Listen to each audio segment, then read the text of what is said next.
తవ్వి కూలగొట్టి పక్కదానికి ఏమాత్రం నష్టం జరగకుండా కూల్చి నిర్మించిన ఒకటో బ్లాకు, రెండో బ్లాకు, 8వ బ్లాకు, దాంట్లో ఉన్న గేట్లు పియర్స్ కుంగిపోవు అనేటటువంటి గ్యారంటీ లేదు. అలాంటి పరిస్థితే అన్నారం సుందిలలో జరుగుతుంది.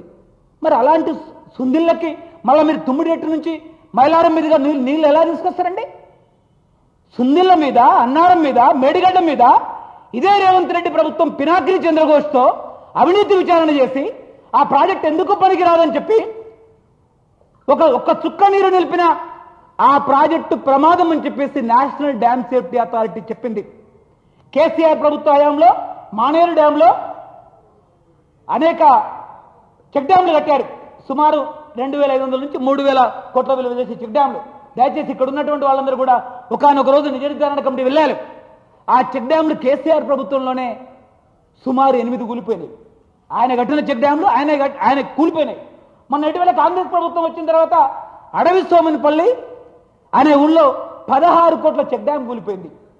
ఎందుకు కూలిపోతున్నాయి? ఇవన్నీ ఎందుకు కూలిపోతున్నాయి అంటే కట్టవలసినటువంటి చోట, స్థలాన్ని నిర్ణయించే చోట, స్థలానికి సంబంధించినటువంటి భూగర్భ పరిశోధనని నిశ్చితంగా బోర్ హోల్స్ వేసి లోపల మట్టి ఉందా, లోపల శాండ్ ఉందా, లోపల హార్డ్ ర్యాక్ ఉందా, లోపల గ్రానైట్ ర్యాక్ ఉందా, పగిలిపోయే సున్నపు రాయి ఉందా అనేటటువంటి పునాదిని తెలుసుకోకుండా, సెంట్రల్ డిజైన్ స్థానిక పరిస్థితిని తెలుసుకోకుండా కట్టినటువంటి దుస్థితే అన్నారం, మేడిగడ్డ, సుందిల్ల.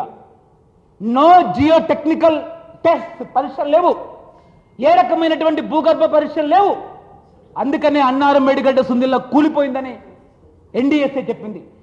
ఈరోజు అలాంటి check డ్యాంలన్నీ కూలిపోతున్నాయి.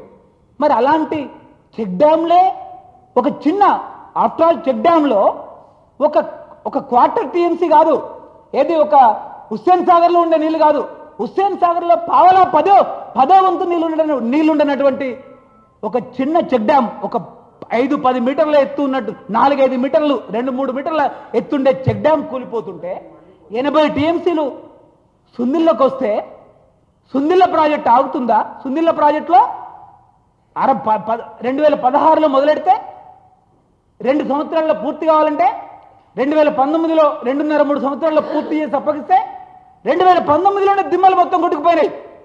According to ISRO satellites ప్రకారం 2019లో రాఫ్ట్ పునాది భాగం ఆఫ్రాన్ 19, 20, 21, 22, 23 వరదలకు మొత్తం తుడిచిపెట్టుకుపోయినాయి. అన్నారం, మేడిగడ్డ, సుందిల్ల మొత్తం అన్నింటిలో భూగర్భంలో మొత్తం బొంగలు పడ్డాయి. ఆ బొంగలన్నింటినీ కూడా సిమెంట్ గ్రౌంటింగ్, పాలి యూరోపియన్ గ్రౌంటింగ్, అనేక రకాల గ్రౌటింగ్, అంటే గ్రౌటింగ్ అంటే రకరకాల పద్ధతుల్లో బొంగలు పూడ్చడం, ఏం లేదు, ఓ భాష, ఒక టెక్నికల్ లాంగ్వేజ్. పూడ్చితే ఆ పూడ్చిన బొంగలన్నీ ప్రకృతి నీటి ఒత్తిడి శక్తికి మొత్తం తుడిచిపెట్టుకుని పోయినాయి. ప్రతి బొంగ మళ్ళీ తెచ్చుకున్నాయి, కొత్త బొంగలు పడ్డాయి, ఒక్కోటి నానోకారంతో బొంగ. మరి అలాంటి దాంట్లోకి నువ్వు తుమ్మిడిగట్టు నుంచి 80 టీఎంసీలు తెచ్చి 1600 కోట్లు తగ్గుతున్నాయని పేరిట దానికి తీసుకొస్తే 20 కిలోమీటర్ల మళ్ళీ కొత్త టన్నెల్ తవ్వదు. ఆ 20 కిలోమీటర్ల టన్నెల్ తవ్వడానికి దీనికి దానికి అంత కలిసి అక్కడ ఒక మోటార్లు ఉన్నాయనే పేరిట మళ్ళీ 10,000 కోట్లు ఖర్చు పెట్టి మళ్ళీ సుందిల్లో మొత్తం తుడిచిపెట్టుకొని పోయిన తర్వాత అప్పుడు 10,000 కోట్లకు కేసీఆర్ బాధ్యుడైనట్టు, అన్నారం, మేడిగడ్డ 1,00,000 కోట్లకు కేసీఆర్ బాధ్యుడైనట్టు ఈరోజు సుందిల్ల తుమ్మిడిగట్టుకి రేవంత్ రెడ్డి, ఉత్తమ్ కుమార్ రెడ్డి బాధ్యుడు అవుతారా?